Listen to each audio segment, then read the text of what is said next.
Emotional মানুষগুলো বড্ড বোকা হয়। সবাইকে ভালোবাসতে গিয়ে শেষে তাদেরকেই নীরবে কাঁদতে হয়। অনেকের অনেক বড় বড় আঘাত অন্যদের যতটা না কষ্ট দেয়, তাদের কাছের মানুষগুলোর ছোট একটি কথা কিংবা ছোট্ট একটি আঘাত তার চেয়ে অনেক বেশি কষ্ট দেয়। কথা বলার সময় সবার সতর্ক হওয়া উচিত, কারণ কথা তীরের চেয়েও তীক্ষ্ণ। তীর যেমন একবার ছুঁড়ে ফেললে তা আর ফিরিয়ে নেওয়া যায় না, ঠিক তেমনি কথাও একবার বলার পর তা আর ফিরিয়ে নেওয়া যায় না। বিনা কারণে আমার বা আপনার একটি কথা যেন অন্যকে কষ্ট না দেয়, সেদিকে খেয়াল রেখে আমাদের সবার কথা বলা উচিত। যারা হৃদয় থেকে মানুষদের ভালোবাসে তারা হৃদয়েই বাসটা খায়, এটাই আমাদের বাস্তবতা।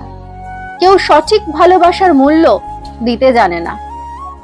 আমার মতে ভালোবাসা শব্দটাই রংহীন, গন্ধহীন, বর্ণহীন, বন্ধনহীন। তাই সব সম্পর্কই ভালোবাসার কাছে হার মানে।